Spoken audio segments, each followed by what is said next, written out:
furious at Raymond for taking that last shot. I am absolutely steaming.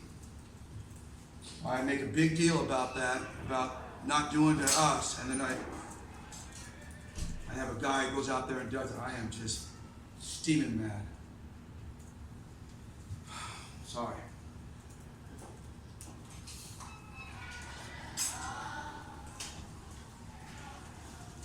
Anyway, okay.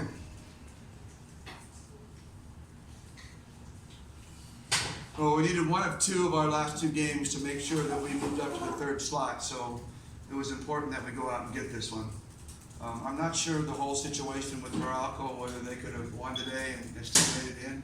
I don't know what the quotients were. No? They're out already. They were out already? Yeah, even before the game started. Oh, okay. You're number 3 already. Yeah, now we're number 3 because we had to get one of our last two, right? Thank you. So I guess it was a non-bearing game for them as well. I didn't realize that, and you know, we played it like we really needed it. We were terrible in first half, just terrible. I was so disappointed with the way we started the game and the way our energy level and our concentration, our focus was just terrible. And you know, I mean, we had a bunch of excuses. I mean, we clinched our spot. Coming from out of town, you know, it's always difficult coming out of town. You're always a little sluggish coming from out of town. Although Angeles is not that far away, actually. But to go out there and play like we did, I was really disappointed. And we made a big deal about it at halftime because we're not going to be a championship team if we show up and play like this all the time. Second half was better. There was better focus, better energy. We started focusing on the defensive side a little bit more, and but again, I didn't realize it was a non-bearing game for them. I thought it was bearing. They needed it badly, so they played us tough. So hats off to them. I went in and yelled at Raymond right after the game before I came in here for taking that shot. This shouldn't be done. Anyway. Entering the playoffs with a win and the number 3 seed. Well, we still have Northport ahead of us, and obviously they need that win also very desperately. And they're playing really well. Again, another hot team that we're going to play.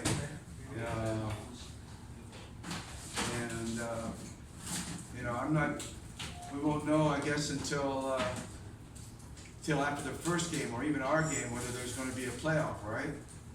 A knockout game, which would be Friday, and then we would play on Sunday, I assume. But if not, I think we're playing on Friday. So we're going to have to take a real look at that game and see. We have to manage minutes, make sure we play well, but we're going to have to manage minutes, make sure we don't wear down, trying to, you know, beat Northport and then not being ready for Friday's game. But on the other hand, we don't just want to sit guys down. We don't want them to lose momentum, and so it's going to be a difficult game for us on Wednesday. Plus, a lot of the guys are coming from Calashao. We have seven players in Calashao this weekend, so it's like coming from out of town again. So it's an interesting setup. We'll deal with it the best we can, but I guess my feeling is that we got to make sure we manage our minutes so that we're fresh and playing on Friday, in case we have to play on Friday and play the first game of because in the best of 3 series, most important game is game 1. You got to go out and get game 1, so we got to be ready for game 1. No other, I think, semifinal team is playing that day. Or is Magnolia playing that day? Yeah, I think Magnolia is playing NLEX that day. That's good. So Magnolia will also be a semifinal team. Well, maybe NLEX too. One of those two will be a semifinal team. So, Manila Classic quarterfinals is. well, we just had one last conference and we got beat.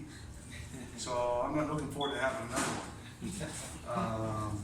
They beat us up in the best of 5 last conference. So But that's a long ways away.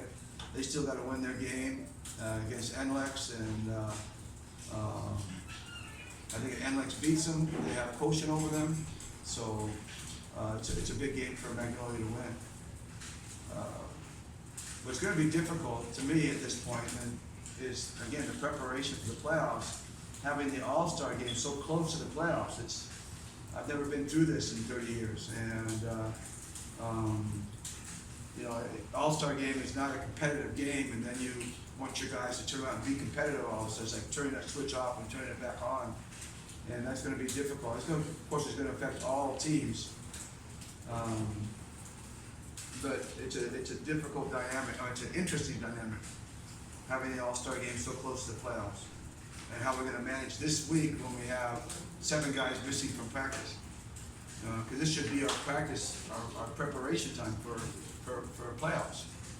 And they're all gonna be gone at Calashao, so, like I said, it's an interesting dynamic, difficult one, and we'll do the best we can with it.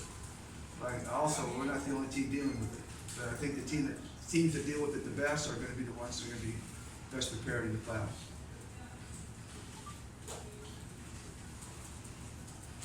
Coach, how do you going to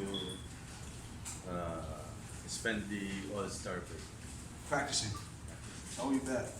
Again, this should be our prep time for I guess, the nice thing about this All-Star game is that not everybody's going up at one time. So I think we have Kevin and Prince going up tomorrow. So that leaves the other guys here to practice. And then on Saturday morning, the other guys are going up. L.A., Mark, Jap, Kevin, Kenneth, Greg, and Scotty are going up on Saturday. And they'll be back Monday. Well, they'll be back early Monday morning, like 2 o'clock in the morning. So at least we'll have part of the team here. If all 7 were leaving tomorrow, it would be especially difficult. Still gonna be difficult. Because you can't teach anything new and bring anything new to the playoffs if you don't have all your guys there in practice. So, we'll just be trying to sharpen the saw, I guess, trying to be better at what we do. But good news is that we have that game on Wednesday to get a rhythm. We can use that as a game rhythm. Other teams don't have it. How long has it been since Phoenix and Rain or Shine played?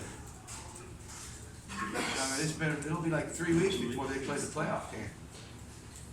And I think even Talkatex and San Miguel are pretty in a couple of weeks also. So that Wednesday game might be advantageous to us. Sorry, you wanted to say something? Oh. I thought you were signaling to me. Good thing, Coach, you're not coaching the All-Star. Well, it's a long trip up. I always want to be an All-Star coach. I always want to be, but there are some that are better than others. And the fact that Calashao is a 4-hour, 5-hour drive up, and we lost it last time we went up there, but we won there the time before. So we've been to Calashao a lot.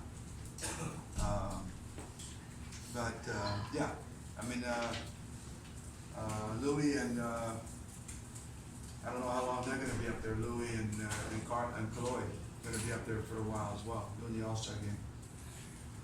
So it's just, again, it's an interesting dynamic that being so close to the playoffs. Never seen it like this before.